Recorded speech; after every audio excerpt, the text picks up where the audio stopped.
Crash, les dessous de la crise économique mondiale. Une enquête en 4 épisodes sur les dérives et les abus qui ont mené à cette crise. Ce n'est qu'aujourd'hui qu'on commence à poser les vraies questions et que les principaux acteurs doivent rendre des comptes. Dans ce premier épisode, les architectes de la ruine. Le banquier le plus puissant du monde n'a pas réagi aux nombreux signaux d'alarme. M. Greenspan a été tout à fait aveugle à ces signaux-là.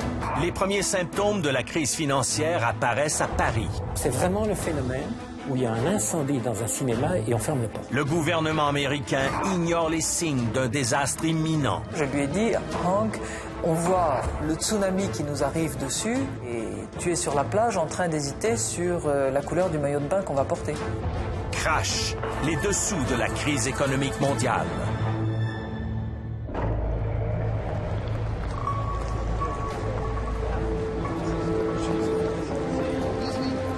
Le crash boursier de septembre 2008 a provoqué les plus importantes faillites de toute l'histoire et mis au chômage plus de 30 millions de personnes. L'imprudence de Wall Street a ramené le spectre de 1929.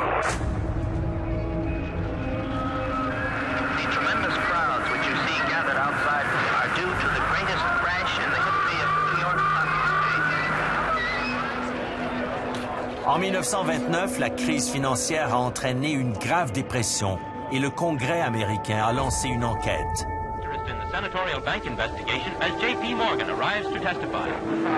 JP Morgan, un magnat de la finance, comparaît à la commission Pecora. Exceptionnellement, les flashs sont admis au Capitole pour ajouter au spectacle.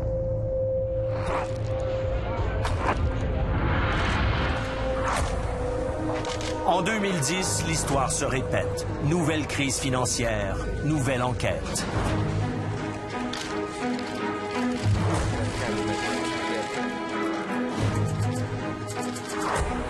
Panel, ladies, photographers, move aside. L'ancien trésorier de l'État de la Californie, Phil Angelides, préside la commission d'enquête. I'm honored to welcome you as we start this series of public hearings into the causes of the financial and economic crisis. Hauts fonctionnaires et banquiers défilent devant le président de la commission.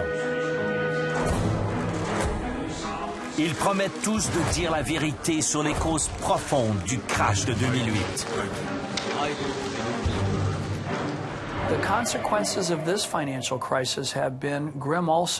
Les conséquences de cette crise sont terribles. 27 millions d'Américains sont au chômage ou n'ont pas d'emploi à temps plein. Des millions d'entre eux ont perdu leur maison ou vont bientôt la perdre.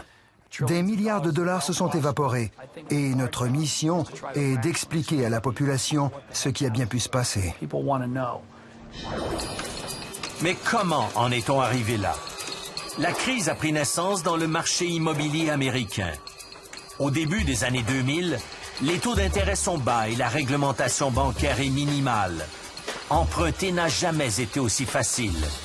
En Californie, les banques accordent des hypothèques à presque n'importe qui. Il s'ensuit un gigantesque boom immobilier.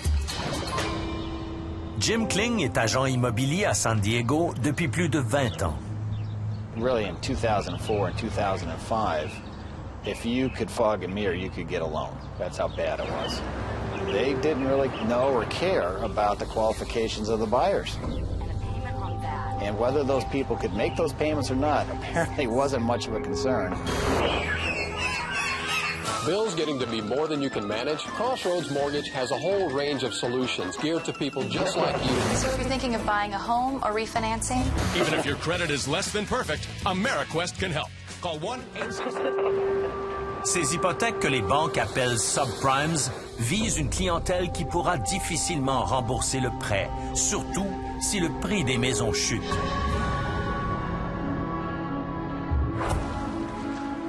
Un homme aurait pu mettre fin à cette pratique. Alan Greenspan, ancien président de la Réserve fédérale, pendant 20 ans, le banquier le plus puissant du monde.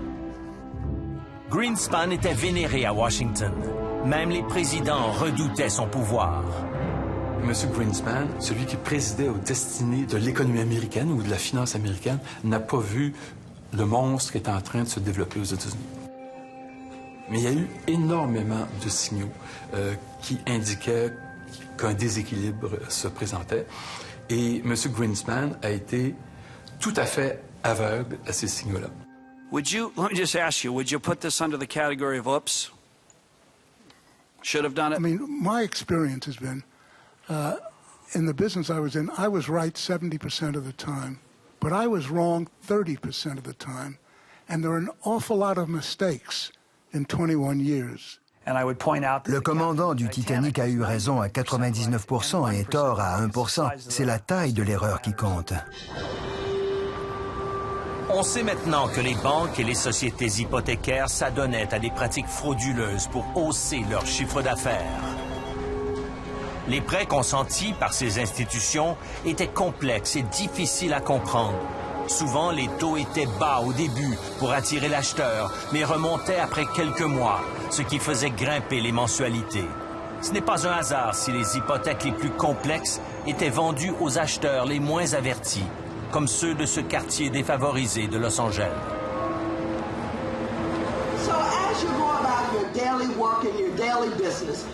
Maxime Waters représente le district de South Central depuis 19 ans à la Chambre des représentants. J'ai vu des hypothèques accordées à des personnes de 70 ans avec des revenus qui n'augmenteraient jamais. Mais leur mensualité, elle, allait augmenter. Où allaient-ils trouver cet argent? J'ai vu des prêts hypothécaires que je qualifierais de criminels. Aux États-Unis, Angelo Mozilo était le roi du marché des hypothèques à haut risque. On l'appelait l'homme en or pour son bronzage permanent, mais surtout parce qu'au sommet du boom immobilier, il gagnait environ 100 millions de dollars par année.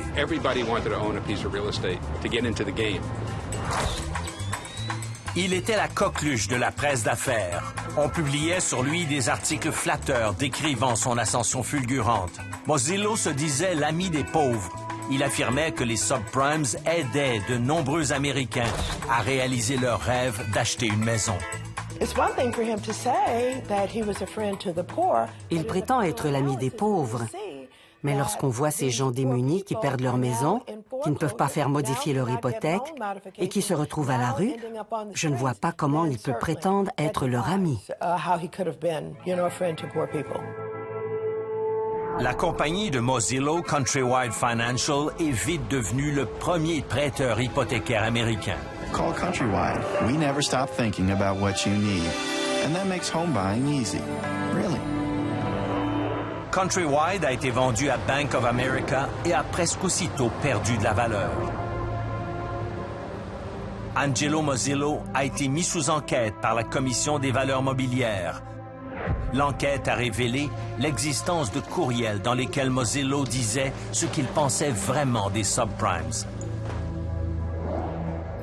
Jamais au cours de ma carrière, je n'ai vu un produit plus toxique. Ce qui n'empêchait pourtant pas Mozilo de rassurer publiquement ses investisseurs et ses clients. Ce produit est un bon investissement pour notre banque et un solide instrument de gestion financière pour les consommateurs. On a non seulement menti à ceux à qui on prêtait, mais on a menti à ceux à qui on refilait la dette. Donc c'est une économie générale du mensonge qui s'est installée. Ces gens qui font des bonus ou des profits ne gardent pas leur métier plus de 2, 3, 4 ou 5 ans au maximum. Donc il est très très important pour eux de gagner quelques millions, quelques dizaines de millions, quelques centaines de millions vite. Peu importe pour eux ce qui se passe dans le système. Mozilo a été condamné à une amende de 67,5 millions et il ne pourra plus jamais diriger une société cotée en bourse. Les prêteurs tels qu'Angelo Mozilo ne s'inquiétaient pas de savoir si les clients pouvaient rembourser leur hypothèque car ces prêts ne restaient pas dans les comptes de leur entreprise. Ces hypothèques étaient combinées à d'autres prêts pour être revendus à Wall Street, où ils étaient transformés en produits financiers très complexes. Ce marché était peu réglementé et les banquiers raffolaient de ces titres. C'était en fait un vaste système d'achat et de vente de créances avec pour chaque transaction des frais bancaires. Ça devenait une machine à bonus qui permettait pratiquement de mettre des milliards de dollars sur le marché et d'en engranger les commissions. Et personne finalement n'avait de raison d'arrêter puisque le marché immobilier était croissant. Donc il n'y avait pas de raison, tant que la bulle n'explosait pas, de s'arrêter. Autrefois, lorsque les gens parlaient d'actifs toxiques, j'imaginais un beau fruit qui, avec le temps, avait pourri. Mais dans les faits, le fruit était pourri dès le départ. Et personne, du courtier au prêteur jusqu'au teneur de marché, personne ne semblait vouloir prendre la responsabilité de ce produit qu'il faisait circuler. Ces produits dont s'est débarrassée la banque est allé dans d'autres banques, a contaminé le bilan de ces banques. Donc, ces banques elles-mêmes ont des liens avec d'autres banques et donc tout le système a été contaminé. C'est comme un cancer.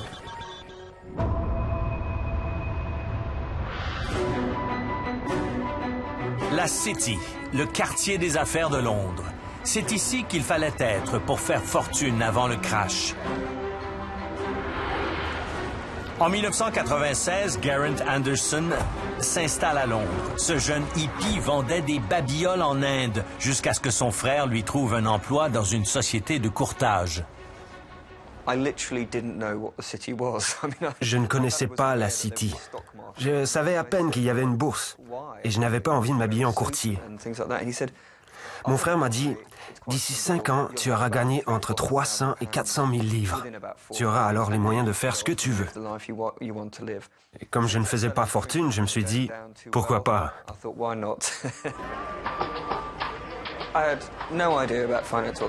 Je ne connaissais rien à la finance.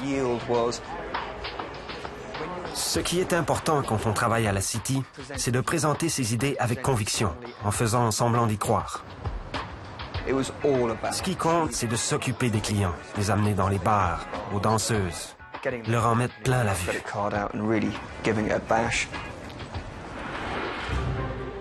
Une atmosphère de folie règne alors en Grande-Bretagne, car Gordon Brown, à l'époque ministre des Finances, allège la réglementation des marchés financiers, une politique qu'il appelle « light touch ». We will advance if there is light touch regulation, a competitive tax environment. Mais le light touch, ça fait partie de cette philosophie de déréglementation qu'on a vue en Angleterre, on l'a vu aux États-Unis, mais c'était basé sur le prémisse que l'industrie pourrait s'auto-réglementer. À cette époque, Paul Martin est ministre des Finances du Canada. Selon lui, c'est la lutte entre New York et Londres pour le titre de capitale mondiale des finances qui a justifié la déréglementation. Et si vous voulez être la capitale de l'industrie, c'est d'avoir les grandes banques, les grandes compagnies d'assurance chez vous. Et la façon de le faire, que New York a utilisé et que Londres a utilisé, les deux en concurrence l'un avec l'autre, c'était vraiment de baisser la réglementation. C'était extraordinaire. Les gens gagnaient des sommes folles. Il y avait toute une industrie qui vivait autour des bonus de fin d'année. Les restaurants, les hôtels 5 étoiles, les vacances, les cartes de crédit, les voitures de luxe, j'en passe et des meilleurs. Tous les plus grands architectes du monde venaient imprimer leur marque à Londres. Il y a même eu le fameux Gherkin, le cornichon érotique, qui est venu symboliser ces années, cet âge d'or de la City. C'était Noël tous les jours de l'année. 8 ans après son arrivée à Londres, Geraint Anderson touche un salaire de 300 000 $ en plus d'un bonus de 700 000 $. L'ancien hippie est même devenu analyste à la télé.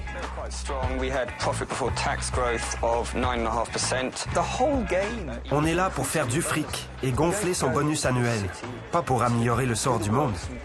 Et si pour cela il faut mentir, tricher ou voler, tant pis.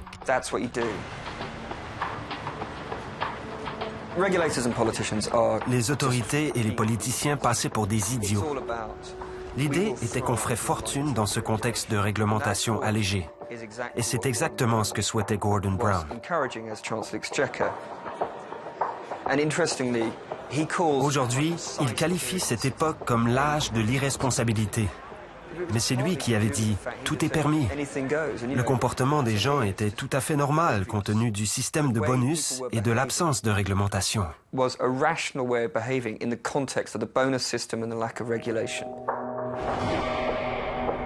Ce modèle financier risqué, anglo-américain, fera le tour du monde, de l'Islande jusqu'à Dubaï.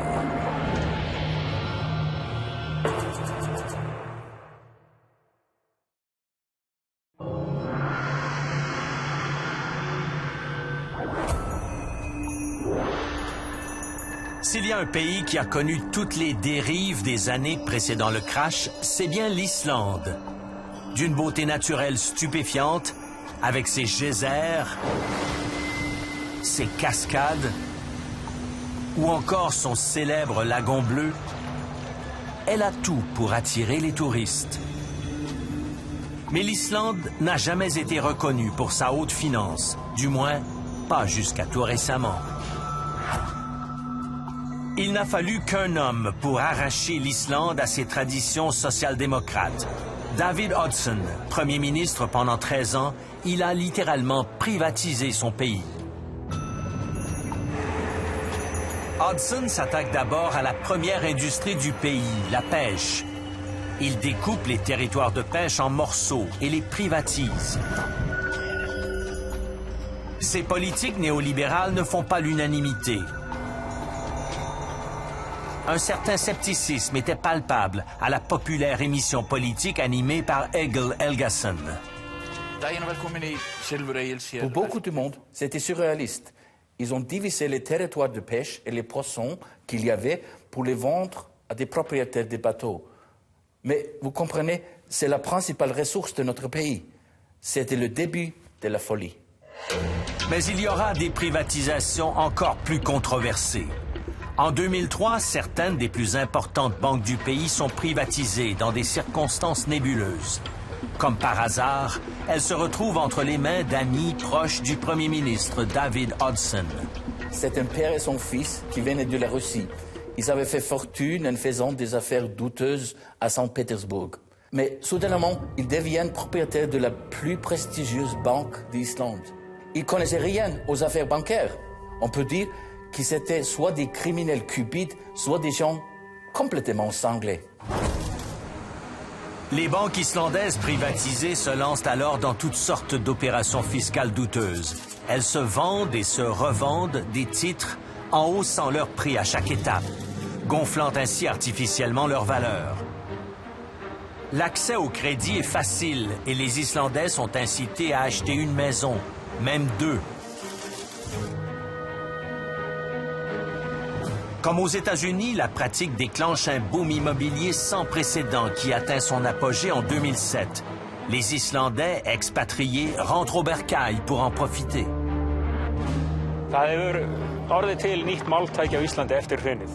Aujourd'hui, on a une expression pour décrire quelque chose de très extravagant. On dit que ça fait tellement 2007. En 2007, on pouvait inviter Elton John à son 60e anniversaire, comme l'a fait un riche homme d'affaires.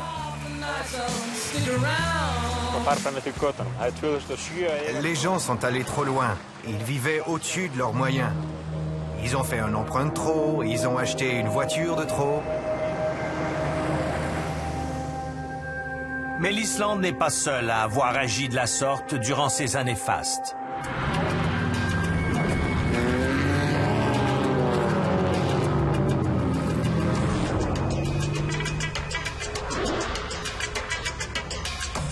Le champion toute catégorie de la démesure immobilière est sans conteste Dubaï, aux Émirats arabes unis. Là, dirigeants et entrepreneurs rivalisaient pour ériger l'édifice le plus grandiose, peu importe le prix. L'extravagance est même encouragée. Lorsque la valeur des propriétés côtières a explosé, Dubaï a décidé d'en construire davantage. Des bateaux ont siphonné le sable des fonds marins pour construire les célèbres îles Palmiers, où ont poussé d'innombrables condominiums et hôtels de luxe que se sont arrachés les investisseurs aisés de ce monde. Le Canadien Robert Lee travaille depuis 10 ans pour la plus importante société immobilière de Dubaï. À la belle époque, on comparait le centre des ventes à un souk. les acheteurs disaient « Donnez-moi un appartement, n'importe lequel, avec 2 ou 3 chambres, ça m'est égal. » En fait, les gens n'avaient aucune intention de vivre dans ces appartements. Ils les achetaient avec l'unique but de les revendre. Nous, on vendait jusqu'à $1 milliard de propriétés en une journée.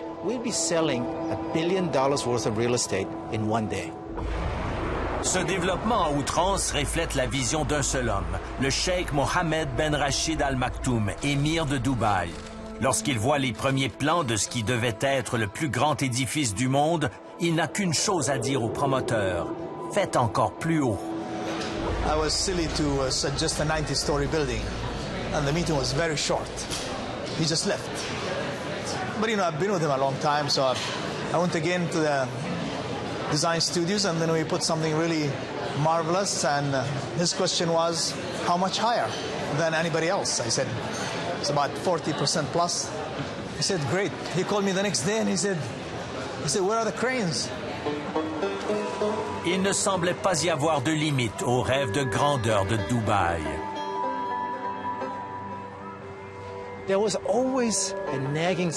Il subsistait quand même un doute. Dubaï allait-elle connaître la crise comme tant d'autres villes du monde? Ceci dit, quand on vit ici depuis quelques années, on croit à la légende de Dubaï, qui veut qu'on soit différent des autres. Le cheikh Mohammed, lui, était persuadé que la fête serait sans fin. Mais d'autres ont commencé à se demander quand et comment la bulle immobilière mondiale allait éclater.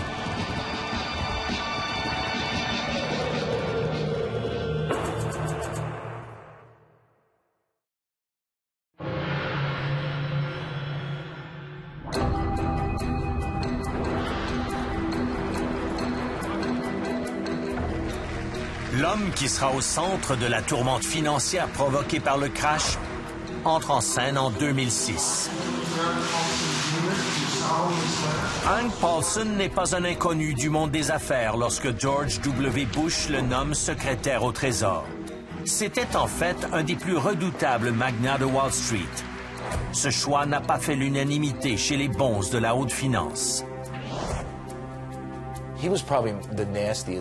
Il était probablement le plus vicieux de tous.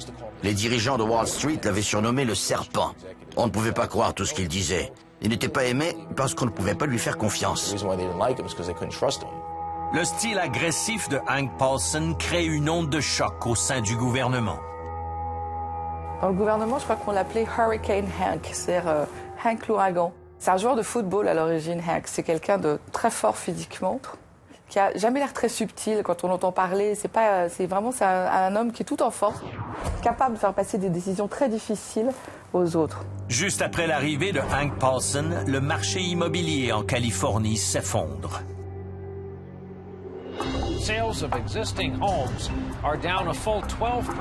Au même moment, de plus en plus de propriétaires surendettés mettent leurs maisons en vente et inondent le marché. C'est la dégringolade. Hank Paulson et moi, nous étions d'accord sur le fait qu'il y avait trop de crédit et trop d'argent qui circulait dans le monde. On en avait déjà discuté et on s'était demandé où cet excès de crédit allait se manifester. Eh bien, il s'est retrouvé dans les subprimes. C'était un grave problème. Ça devrait se faire à partir de 14 heures. Même si peu de gens en sont conscients, le monde est déjà infesté de produits financiers toxiques liés au marché immobilier américain. Ce n'est qu'une question de temps avant que quelqu'un s'interroge sur la véritable valeur de ces produits financiers.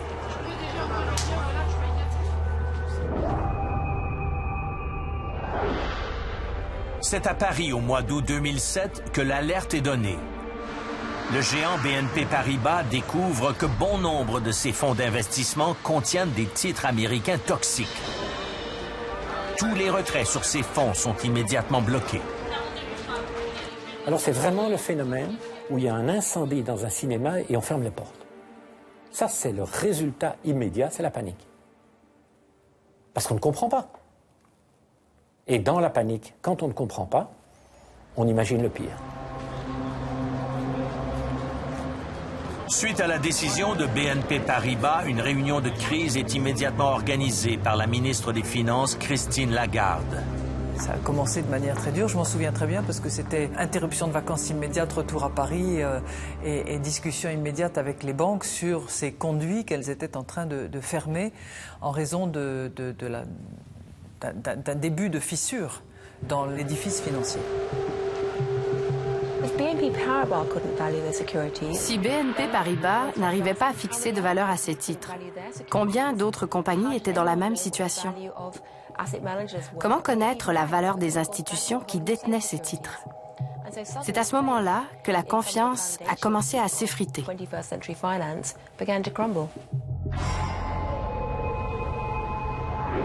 Les premières failles dans les fondements de l'économie mondiale apparaissent en septembre 2007. Les bonzes du système financier anglo-américain commencent alors à trembler. Le premier sera le Britannique Adam Applegarth, une star du milieu des affaires londonien. Il a commencé dans une obscure banque à Northern Rock et son ascension a été fulgurante. Il en est devenu le président en 2001. Applegarth a vu grand. Il a dit « je vais jouer dans la cour des grands ». Je vais moi aussi faire des produits dérivés, je vais faire des subprimes et je vais devenir un grand banquier. Et c'est cette espèce de folie des grandeurs qui va prendre ce provincial et qui va l'amener à la ruine. Good evening. One of Britain's biggest mortgage lenders, Northern Rock, is applying to the Bank of England for emergency financial support. BBC News has learned that the bank... Dans les heures qui suivent la nouvelle, les clients inquiets se précipitent à la Northern Rock pour retirer leur argent. Maybe it's safe, maybe it's not, but I'd rather know that it was safe. I'm just going to go put it in my bank and then I've taken all of my money out. Ça m'a donné l'impression qu'on était en 29 et que c'était un cauchemar qui se réalisait. Le gouvernement britannique tarde à réagir à la panique. Les autorités de la Grande-Bretagne n'ont pas été à la hauteur. En laissant ces fils se former pendant 2 jours, elles ont nui à la réputation du système bancaire britannique. Applegarth est convoqué devant une commission parlementaire pour s'expliquer et comme à son habitude, il ne concède rien. Mr. Applegarth, do you actually accept you've done anything wrong? It was a good business model, but clearly couldn't deal with the unforeseen global freezing of the liquid markets. You keep saying it was unforeseen, yet this committee had been discussing it for 6 months. La crise de Northern Rock en Grande-Bretagne aurait dû sonner l'alarme à Wall Street, mais ce ne fut pas le cas. Est-ce que les gens comprenaient bien le degré d'indépendance? Probablement pas. Manifestement, on n'a pas tracé les points entre les événements pour y voir un pattern.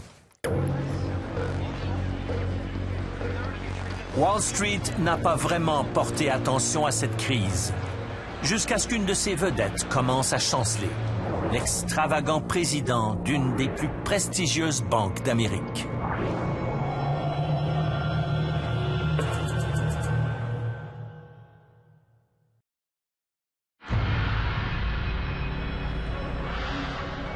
Au cours du printemps 2008, le secrétaire au Trésor, Hank Paulson, ne cesse de rassurer ses homologues internationaux. Il répète que l'économie américaine se porte très bien et que seuls quelques petits ajustements suffiront pour relancer le système financier mondial. En privé, la ministre des Finances de France, Christine Lagarde, reproche à son ami son insouciance. Et je lui ai dit à ce moment-là, Hank, on voit le tsunami qui nous arrive dessus et tu es sur la plage en train d'hésiter sur la couleur du maillot de bain qu'on va porter. Lorsque le tsunami frappe Wall Street, la première victime sera l'une de ses plus vénérables entreprises ainsi que son PDG. Jim McCain est une légende. Il a gravi les échelons pour devenir président-directeur général de la 5e plus grande banque d'investissement des États-Unis, la Bear Stearns. Bon vivant, grand buveur, Cain ne se prive d'aucun luxe.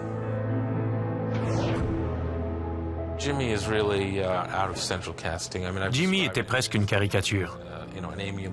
Il avait tout d'une fripouille sympathique. Il pouvait être très charmant, mais aussi sans pitié. Les personnes qui possèdent à la fois ce côté charmeur et impitoyable atteignent généralement le sommet.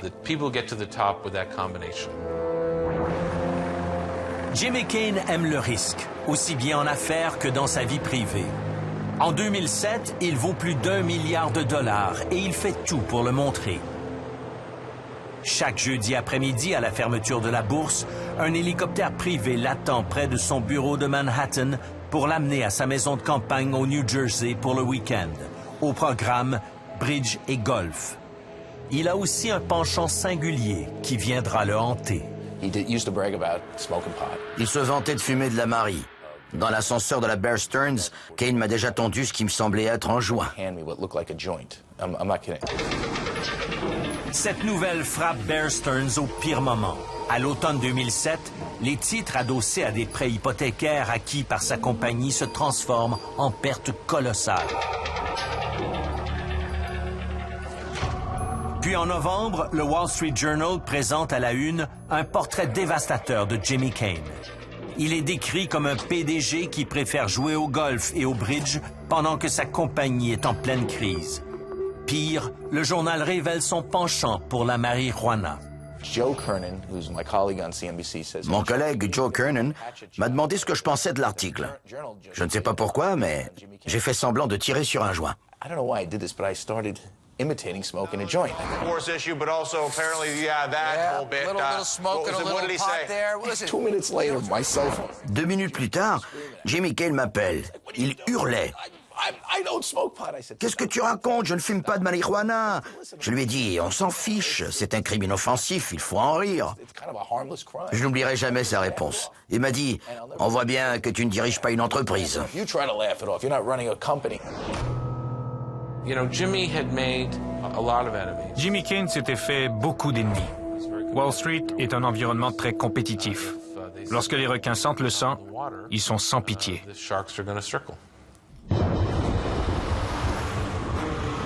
Jimmy Kane perd son poste de PDG en janvier 2008.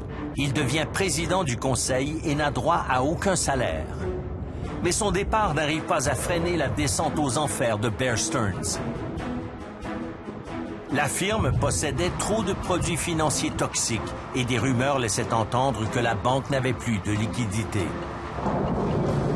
Kane avait laissé derrière lui une bombe à retardement qui devait exploser en mars 2008. En entendant les rumeurs, Hank Paulson avertit son personnel que Bear Stearns n'en a plus pour longtemps. Il sait que les clients vont retirer leur argent et que la banque va s'effondrer. Bear Stearns, une banque d'investissement qui a plus d'argent et qui manque de liquidité présentement. Le dimanche 16 mars, la Bear Stearns est reprise par sa rivale JP Morgan suite à une entente financée par le gouvernement.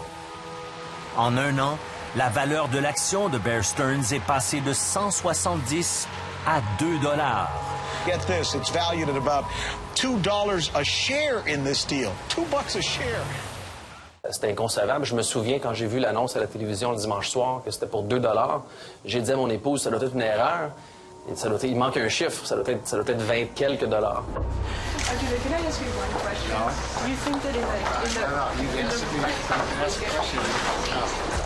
En mai 2010, Kane est convoqué par la commission d'enquête sur la crise financière pour expliquer la faillite de sa banque. Il laisse entendre qu'il n'y est pour rien, qu'elle a simplement été victime de l'hystérie du marché. The market's loss of confidence, even though it was unjustified and irrational, became a self-fulfilling prophecy. Je suis toujours étonné de voir à quel point les gens qui témoignent devant nous rejettent la faute sur les autres. C'est étonnant à quel point ils ne font pas le lien entre leurs actions, les risques qu'ils ont pris et cette crise. La plupart des investisseurs dans le monde ont compris le mauvais message du sauvetage de la Bear Stearns. Le message que certains ont compris dans le sauvetage de la Bear Stearns, c'est que peu importe les circonstances, les gouvernements américains et européens ne laisseraient pas une grande banque faire faillite. Pour certains, il est évident que le prochain naufrage sera celui de la 4e banque américaine, Lehman Brothers, dirigée par l'un des hommes les plus impitoyables et les plus redoutés des États-Unis.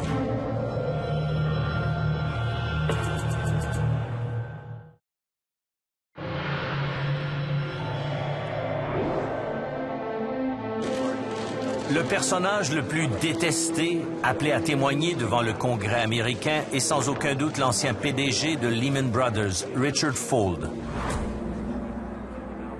La chute de sa banque en 2008 a causé les plus grands dommages à l'économie mondiale et ruiné des millions d'Américains.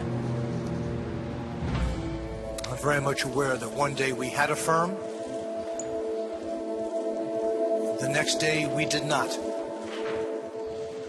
Lors des audiences, Fuld est la cible de choix d'un public en colère contre les banquiers.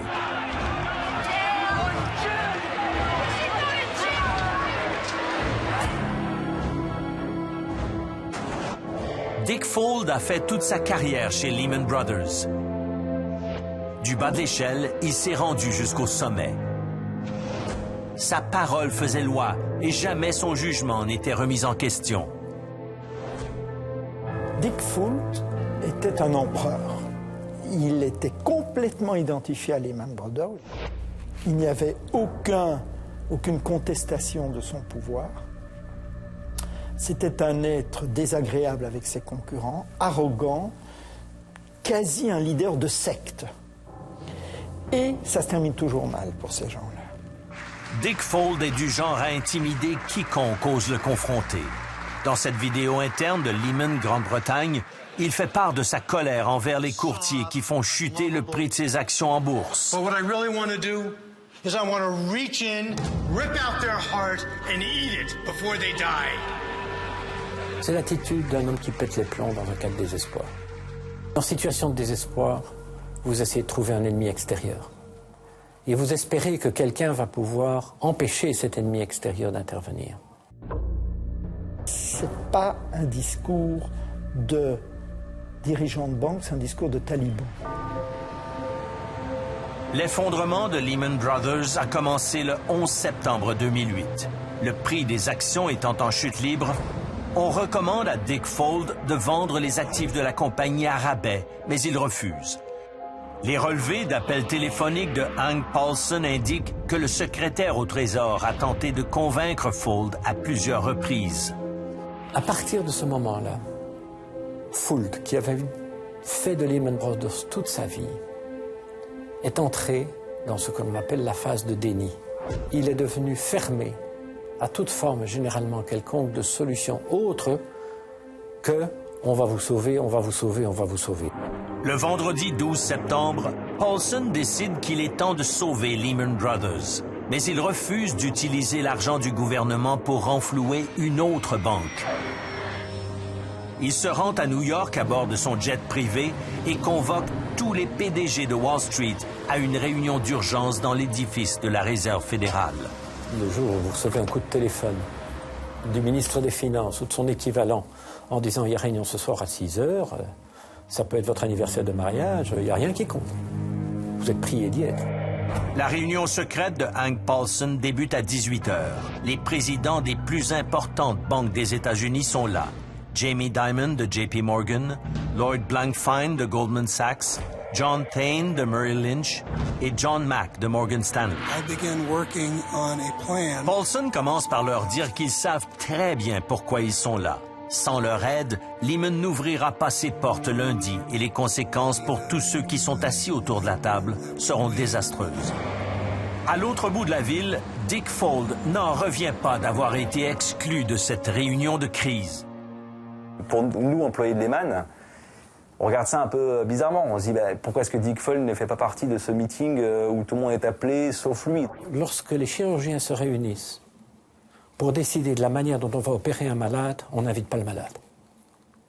Ça n'est pas une très bonne idée d'essayer de savoir si vous allez être coupé à gauche, à droite ou de travers. Au sein de Lehman Brothers, tout cela semble surréaliste.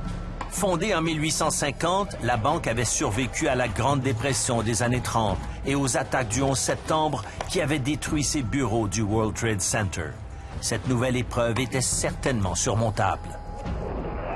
Tonight, one of the biggest investment firms is in serious trouble.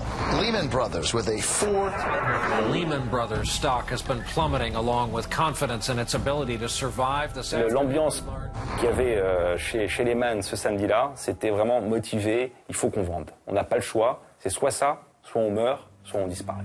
Le dimanche, les banquiers mettent enfin sur pied un plan pour sauver Lehman Brothers. La compagnie sera scindée en deux. Les actifs sains de Lehman seront achetés par la banque britannique Barclays et les actifs douteux seront repris par les banquiers américains. Au moment où on s'apprête à conclure l'entente, la mauvaise nouvelle arrive de Londres. Le gouvernement britannique rejette l'accord. Paulson appelle d'urgence le chancelier britannique Alistair Darling, qui reste immuable.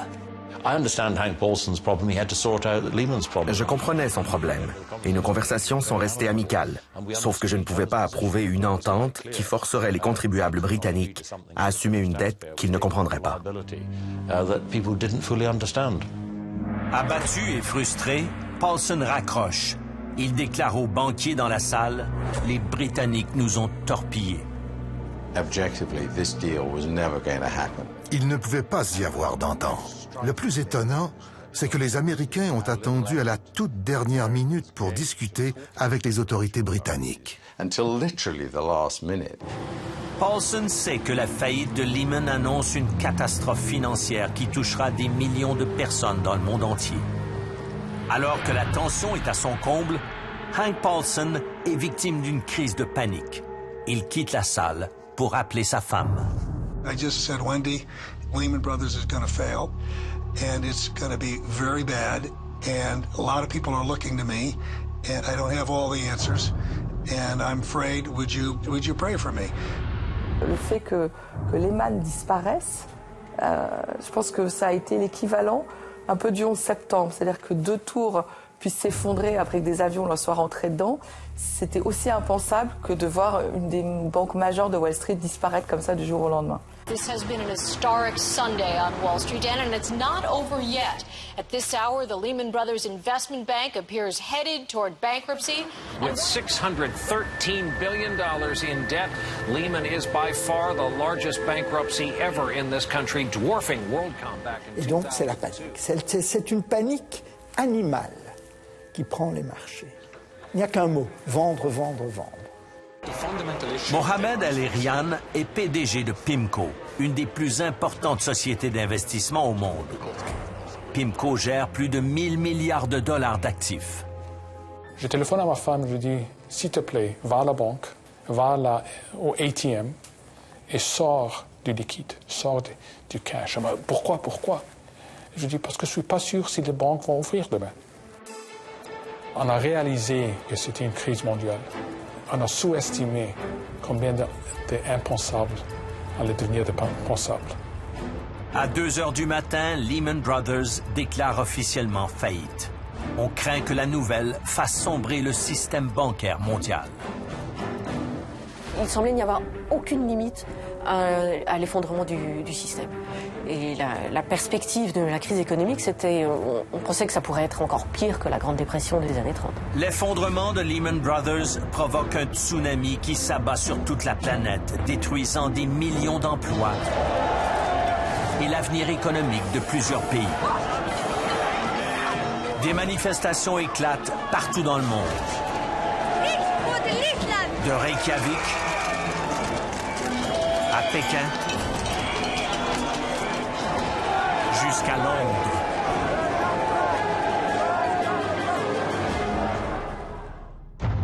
Dans le prochain épisode de Crash, le tsunami qui a balayé le monde. Derrière les portes closes à Washington, c'est la panique. Tous les jours, on arrivait en se disant quelle catastrophe va arriver aujourd'hui. Le secrétaire au Trésor, Hank Paulson, est au bord de la crise de nerfs. Il a été sous des moments de stress exceptionnels, sans aucun doute. Pendant que la colère se répand dans les rues. Crash, les dessous de la crise économique mondiale.